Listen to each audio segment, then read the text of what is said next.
శ్రీ కంచి కామాక్షి అమ్మ జ్యోతిష్యాలయం గత 50 సంవత్సరాలుగా జ్యోతిష శాస్త్రంలో విశిష్ట అనుభవం గల అన్ని రకాల సమస్యలకు భవిష్యత్తు కార్యాచరణకు అనుగుణంగా పరిష్కార మార్గాలను చూపి మీ సమస్యలకు 100% పరిష్కారాన్ని అందించే అపార అనుభవం గల గురూజీ సహదేవరాజు గారున్నారు మనతో పాటు. వారిని అడిగి మరెన్నో విషయాలు తెలుసుకుందాం. అలాగే వారి ద్వారా మీ సమస్యలను అత్యుత్తమ పరిష్కారానికి మార్గాలైతే తెలుసుకునే ప్రయత్నం చేద్దాం. ముఖ్యంగా మీ ముఖాన్ని చూసి స్పష్టంగా కనపడే విధంగా ఫోటో తీసి వాట్సాప్ ద్వారా పంపండి. లేదా మీ పేరు, మీ పుట్టిన తేదీ, పుట్టిన సంవత్సరం, ఊరు వివరాలు గురుగారి వాట్సాప్ నెంబర్ గనుక మీరు వాట్సాప్ చేసినట్లయితే మీ జాతక పరంగా ఎలాంటి సమస్యలున్నా సులభమైన పరిష్కారాలను అయితే గురుగారు తెలియజేయడం జరుగుతుంది. గురుగారి నంబర్ వాట్సాప్ నంబర్ 7416879742. ఈ నంబర్ కి గనక మీరు వివరాలు పంపిస్తే గనక అపాయింట్మెంట్ కొరకు 7416879742 మరియు 8374769742 నంబర్లకు ఫోన్ చేసి మీరు తెలుసుకోవచ్చు. గురుగారు నమస్కారం. శ్రీరామ జయము సర్వకార్య సిద్ధి ఆయుష్మాన్ భవ. గురుగారు మీరు రావడం మా సివిఆర్ ఓంచాల ప్రేక్షకులు చాలా అదృష్టంగా భావిస్తున్నారని తెలియజేయవచ్చు. ముఖ్యంగా ఈ చక్కటి కార్యక్రమాన్ని మొదలుపెట్టే ముందు చక్కటి శ్లోకంతో ప్రారంభిద్దాం. చాలా సంతోషం.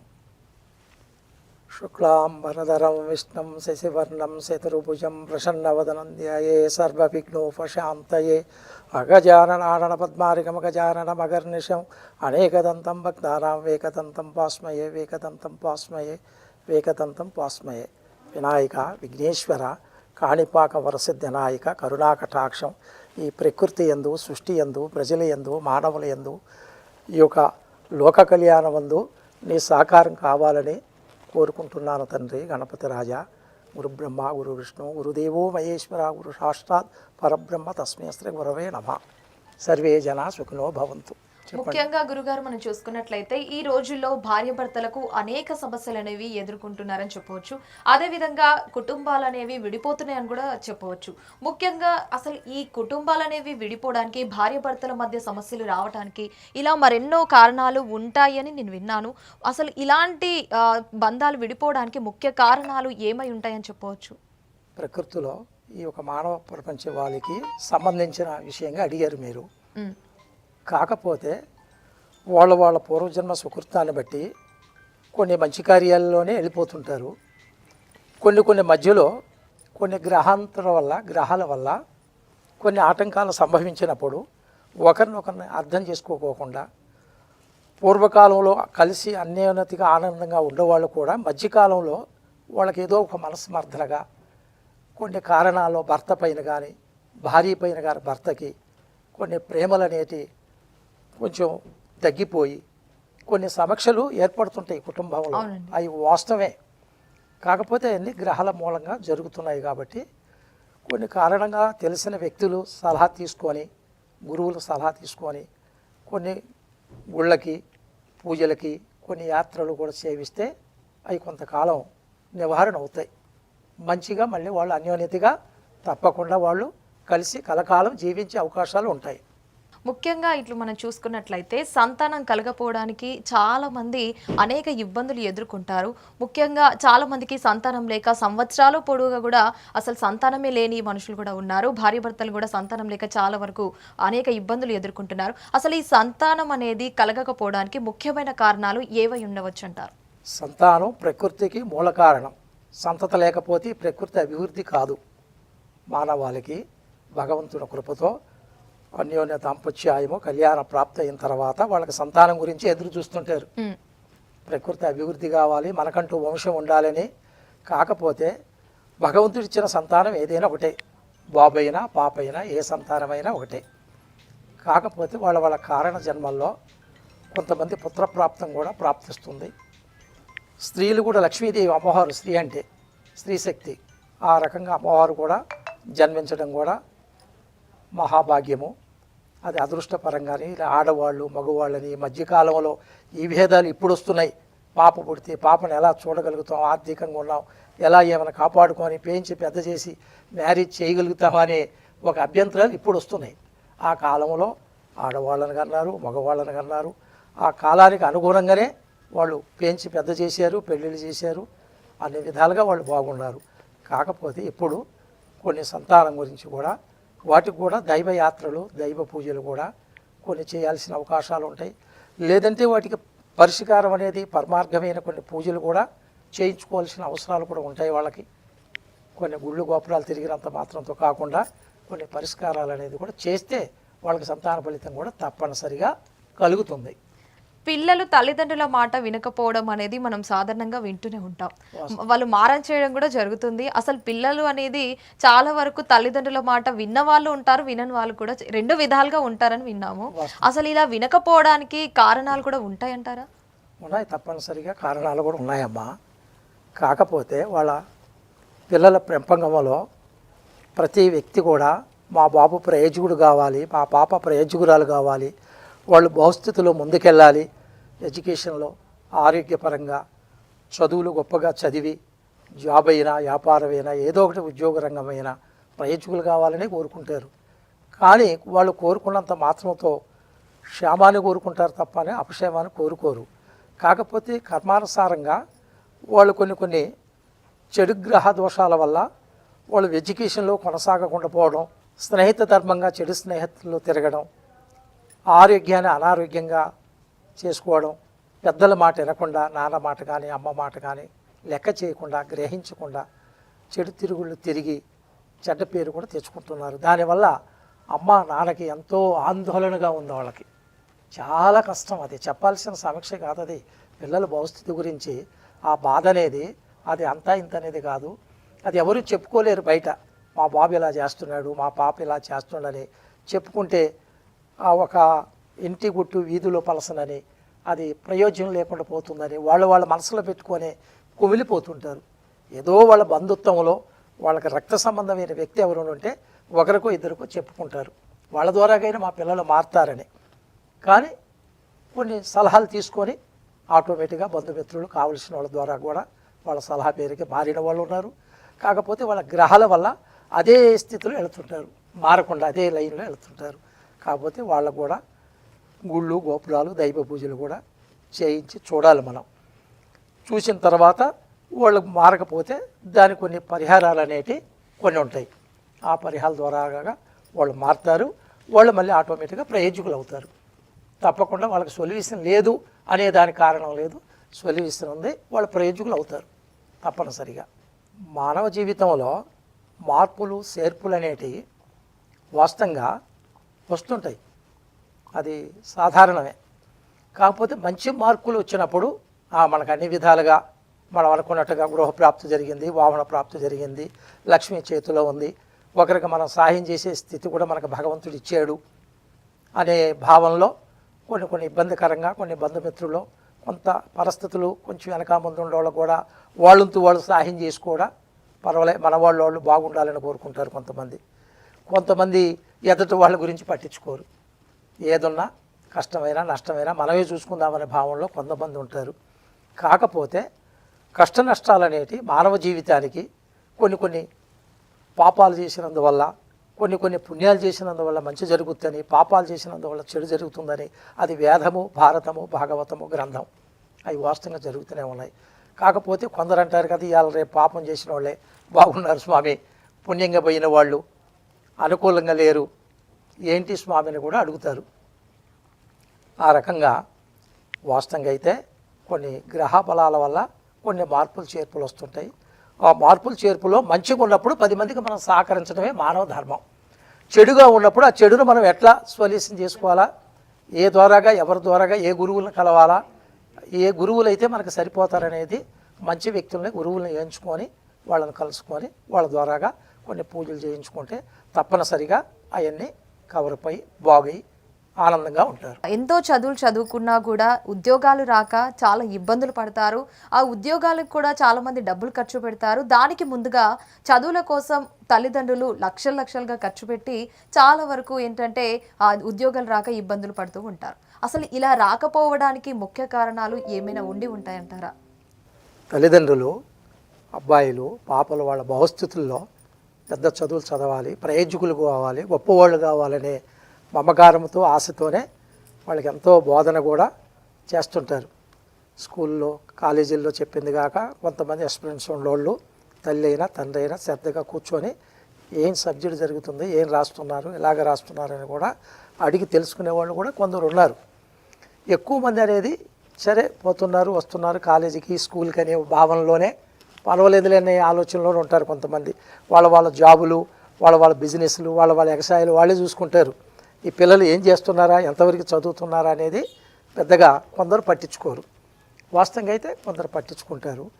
కాకపోతే ఆ చదువులు కొన్ని కారణాల చేత అభివృద్ధి కాకపోవడం, తక్కువ చదవడం, తక్కువ చదివిన వాళ్ళు కూడా ఎక్కువగా జాబులు కూడా వస్తున్నాయి కొంతమందికి. ఎక్కువ చదివిన వాళ్ళు కూడా ఇప్పుడు వరకు కూడా కొందరు జాబు లేకుండానే ఉన్నారు. కొందరు ఇసుకుపడిగా జాబు రాదేనేమని బిజినెస్, వ్యవసాయం, వ్యాపారం రకంగా చాలామంది పెద్ద చదువుకున్న వాళ్ళు కూడా కొందరు అంటారు, స్వామి నేను పెద్ద చదివాను కానీ ఉద్యోగం రాలేదు, అందుకే ఈ బిజినెస్ చేసుకుంటున్నాను స్వామి అని కూడా కొందరు అంటున్నారు. కాకపోతే వాళ్ళ కర్మానుసారంగా కొన్ని ఉంటాయి. కొన్ని చెడు గ్రహ మార్గాల వల్ల కొన్ని అందుబాటు రాకుండా చేతికి వచ్చినట్టు వచ్చి ఉద్యోగం వస్తుందని కూడా, జాబ్ వస్తుందని కూడా ఆశపడి కూడా ఇప్పుడు దాకా రాని వాళ్ళు కూడా ఉన్నారు, ఎదురు చూస్తుంటారు. ఆ రకంగా వీటికి కూడా కొన్ని చేర్పులు మార్పులని కొన్ని గ్రహబలాల వల్ల కొంతవరకు ముందడుగు వేయలేకపోతున్నారు. ఎడ్యుకేషన్లో కానీ జాబులు దొరకపోవడం కానీ, దొరికిన జాబ్ కూడా నికరంగా అది ఉండకుండా ఏదో కారణం చేత మళ్ళీ అది క్యాన్సిల్ అవుతుంది. జాబ్లోకి వెళ్ళి కూడా ఆటోమేటిక్గా బయటపడుతున్నారు. ఏం స్వామి నాకు ఇట్లా జరిగింది, నేను ఏం పొరపాటు చేశాను, ఎక్కడ తప్పు చేశాను, నా లోపం ఏమిటని కూడా జాబ్ పోగొట్టుకొని కూడా బాధపడుతున్నారు కొంతమంది. కాకపోతే అది కొన్ని గ్రహబలాలు, కొన్ని దోషాల వల్లనే ఆ రకంగా జరుగుతుంటాయి. దానికి సొల్యూషన్ అడిగి వాళ్ళు శాంతి పరిష్కారాలు చేసుకుంటే చక్కగా వాళ్ళు మళ్ళీ ఆరోగ్యంగా చదువు, జాబు, వృత్తిలో, బిజినెస్లో దేంట్లోనైనా రాణిస్తారు, ముందుకెళ్తారు. ఆ దోషాలు తీరిపోయే ఆలోచన వాళ్ళు కూడా చూసుకోవాలి.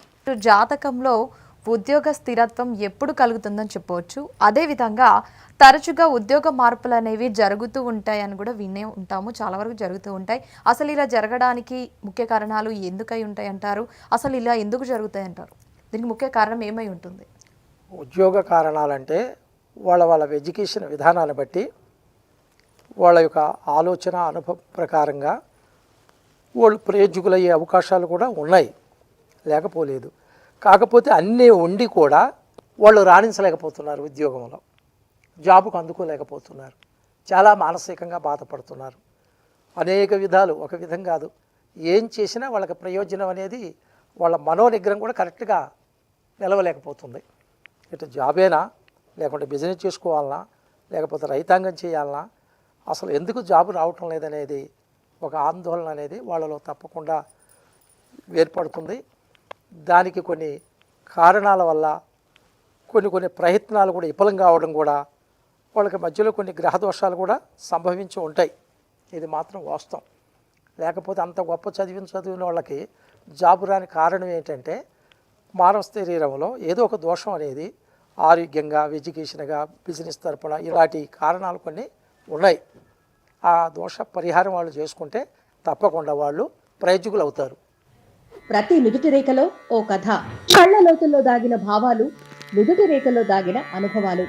మీ వ్యక్తిత్వం, మీ ఆలోచన, మీ భాగ్యం మీ ముఖంలోనే ఎలా ప్రతిబింబిస్తాయో తెలుసుకోండి. శాస్త్రం, జ్ఞానం, ఆధ్యాత్మికత కలగలిపిన విశేష విశ్లేషణల సమాహారం ఫేస్ రీడింగ్ ద్వారా జాతకం. మిమ్మల్ని మీరు కొత్త కోణంలో చూసే మహత్తర అవకాశం శ్రీ కంచి కామాక్షి అమ్మ జ్యోతిష్యాలయం. దైవజ్ఞ గురూజీ సహదేవరాజు గారి శాస్త్రీయ సలహాలు, సూచనల పరిష్కార వేదిక. గత 50 సంవత్సరాలుగా జ్యోతిష్య సాముద్రిక శాస్త్రంలో విశిష్ట అనుభవం. భవిష్యత్తు కార్యాచరణకు అనుగుణంగా అన్ని సమస్యలకు పరిష్కార మార్గాలు. మీ సమస్యలకు 100% పరిష్కారాన్ని అందించే అపార అనుభవం దైవజ్ఞ గురూజీ సహదేవరాజు గారు నిర్వహించే శ్రీ కంచి కామాక్షి అమ్మ జ్యోతిష్యాలయం. మీరు చేయాల్సిందల్లా మీ ముఖాన్ని స్పష్టంగా కనపడే విధంగా ఫోటో తీసి వాట్సాప్ ద్వారా పంపండి. గురువు గారి వాట్సాప్ నంబర్ 7416879742. కొంతమంది కొన్ని కారణాల వల్ల బిజినెస్లు అభివృద్ధి కావాలని చేసుకున్నప్పటికైనా కాకపోవడంలో అవి ఏదైనా ఉంటే కొన్ని దోషాలు ఉంటాయి. అవి ఏంటి అని దాన్ని పరిశీలించి ఏ రకమైన దోషాలా, అవి ఎప్పుడు స్టార్ట్ అయినాయా, ఆ రకంగా బిజినెస్ ఎందుకు వృద్ధి కావడం లేదనేది చూసి దానికి పరిష్కార మార్గం ఏదో చెబుతాను. కాకపోతే వాళ్ళు స్వయంగా వచ్చి కలిసిన వాళ్ళు ఉన్నారు, కలుస్తున్నారు, లేదంటే వాళ్ళ వాట్సాప్ దూరంగా ఉంటే వాళ్ళ వాట్సాప్లో వాళ్ళ ఫోటో అనేది, డేట్ ఆఫ్ బర్త్ అనేది, వాళ్ళ జన్మస్థానం అనేది ఎక్కడ ఏంటి అనేది ఆ డీటెయిల్స్ పంపిస్తే తప్పకుండా చూసి వాళ్ళకి పరిష్కార మార్గం చెబుతాను. ఆర్థికంగా చాలా వరకైతే ఇబ్బందులు పడుతూ ఉంటారు. ఈ ఆర్థిక కష్టాలు జాతక దృష్ట్యా ఏ విధంగా సర్దుకుంటాయని చెప్పవచ్చు? ఆర్థికంతోనే మానవుడు ఎంత దూరం రాణించాలన్నా రాణించలేకపోవడం, అదే ఆర్థిక ఇబ్బందులు లేకుండా ఉంటే ఆ యొక్క వ్యక్తి ఎంత దూరం వెళ్ళాలి, ఏది సాధించాలి, మనం తృప్తిగా ఉండి పదుగురికి కూడా మనం మేలు చేయాలనే మనస్తత్వంలో ముందుకెళ్ళాలనుకున్నా వెళ్ళగలుగుతారు. కాకపోతే ఈ ఆర్థిక బాధల్లో ఇబ్బందుల వల్ల ఆ వ్యక్తి వెనక భావంలోనే వస్తుంటాడు, ముందుకు వెళ్ళలేకపోతుంటాడు. చాలా వరకు మనసు అనేది ఆందోళనగా, చాలా కష్టంగా, మనసు అనేది ఎవరి దగ్గరికి వెళ్ళాలన్నా, ఎవరితో మాట్లాడాలన్నా ఓపెన్గా, ఈ బంధువుల దగ్గరికి వెళ్ళాలన్నా, మిత్రులు స్నేహితుల దగ్గరికి వెళ్ళాలన్నా, ఏది చేయాలన్నా, ఎవరితో ఏది చెప్పుకోవాలన్నా సోషల్గా కొందరు చెప్పుకోలేరు. మానసికంగానే ఈ యొక్క బిజినెస్ రాణించకపోవడంలో, కాకపోతే వాళ్ళకి భార్య వల్ల, తన వల్ల, పిల్లల వల్ల, వాళ్ళ కుటుంబంలో ఏదో ఒక కారణం అనేది ఉంటుందన్నమాట. ఆ కారణాల ఆ దోషాల ద్వారాగానే వాళ్ళు రాణించలేకపోతున్నారు. కాబట్టి వాళ్ళు దైవ మార్గంగా కొన్ని పూజలు కూడా చేసుకోవచ్చు, కొన్ని యాత్రలు కూడా తిరగవచ్చు. ఏది చేసినా ప్రయోజనం కూడా కనపడటం లేదు స్వామి, ఎన్నో యాత్రలు తిరిగాను, ఎన్నో పూజలు చేశానని కూడా అలా కూడా కొంతమంది నా దగ్గరికి వచ్చి కలిసి చెబుతూ అడుగుతున్నారు. కాబట్టి వాళ్ళు నేరుగా, వాళ్ళు దూరంగా ఉంటే వాళ్ళ ఫోటో వాట్సాప్ చేసి పంపించి వాళ్ళ పుట్టిన స్థలము, వాళ్ళ జాతక విధానం అనేది దాంట్లో వస్తాయి వాట్సాప్లో, ఆ డీటెయిల్స్ని చూసి చెప్పగలుగుతాను. నేరుగా వచ్చి కలిసే వాళ్ళు కూడా చాలామంది ఉన్నారు. అది వాళ్ళ అభిప్రాయం. వచ్చినా సంతోషమే, రాకపోయినా వాళ్ళు పంపించినా సంతోషమే. చూశారు కదండి, చాలా మంది ఆర్థిక ఇబ్బందులు పడుతూ ఉంటారు, అనేక సమస్యలతో బాధపడుతూ ఉంటారు. మరెందుకు ఆలస్యం, గురువు గారిని మీరు తక్షణమే సంప్రదించవచ్చు. ప్రతి ముఖంలో ఒక రహస్యం, ప్రతి నుదుటి రేఖలో ఓ కథ. కళ్ళ లోతుల్లో దాగిన భావాలు, నుదుటి రేఖలో దాగిన అనుభవాలు. మీ వ్యక్తిత్వం, మీ ఆలోచన, మీ భాగ్యం మీ ముఖంలోనే ఎలా ప్రతిబింబిస్తాయో తెలుసుకోండి. శాస్త్రం, జ్ఞానం, ఆధ్యాత్మికత కలగలిపిన విశేష విశ్లేషణల సమాహారం ఫేస్ రీడింగ్ ద్వారా జాతకం. మిమ్మల్ని మీరు కొత్త కోణంలో చూసే మహత్తర అవకాశం శ్రీ కంచి కామాక్షి అమ్మ జ్యోతిషాలయం. దైవజ్ఞ గురూజీ సహదేవరాజు గారి శాస్త్రీయ సలహాలు, సూచనల పరిష్కార వేదిక. గత 50 సంవత్సరాలుగా జ్యోతిష్య సాముద్రిక శాస్త్రంలో విశిష్ట అనుభవం. భవిష్యత్తు కార్యాచరణకు అనుగుణంగా అన్ని సమస్యలకు పరిష్కార మార్గాలు. మీ సమస్యలకు 100% పరిష్కారాన్ని అందించే అపార అనుభవం దైవజ్ఞ గురూజీ సహదేవరాజు గారు నిర్వహించే శ్రీ కంచి కామాక్షి అమ్మ జ్యోతిష్యాలయం. మీరు చేయాల్సిందల్లా మీ ముఖాన్ని స్పష్టంగా కనపడే విధంగా ఫోటో తీసి వాట్సాప్ ద్వారా పంపండి. గురువు గారి వాట్సాప్ నంబర్ 7416879742. మీరు కూడా అనేక సమస్యలతో ఆర్థిక ఇబ్బందులు పడుతున్నారా? కుటుంబ సమస్యలతో బాధపడుతున్నారా? చదువు, ఉద్యోగం, వ్యాపారం ఇలాంటి సమస్యలతో బాధపడుతున్నారా? మరెందుకు ఆలస్యం, శ్రీ కంచి కామాక్షి అమ్మ జ్యోతిష్యాలని సంప్రదించండి. మేము ఇదివరకు చెప్పిన వాట్సాప్ నెంబర్కి గనక మీ వివరాలని సెండ్ చేసినట్లయితే మీకు జాతక పరంగా మీకు కుటుంబ సమస్యలు ఎలాంటి సమస్యలకు అయినా గురుగారు మీకు పరిష్కారం అనేది తెలియజేయడం జరుగుతుంది. మరెందుకు ఆలస్యం, మేము చెప్పిన వాట్సాప్ నెంబర్కి మీ వివరాలని ఫార్వర్డ్ చేయండి.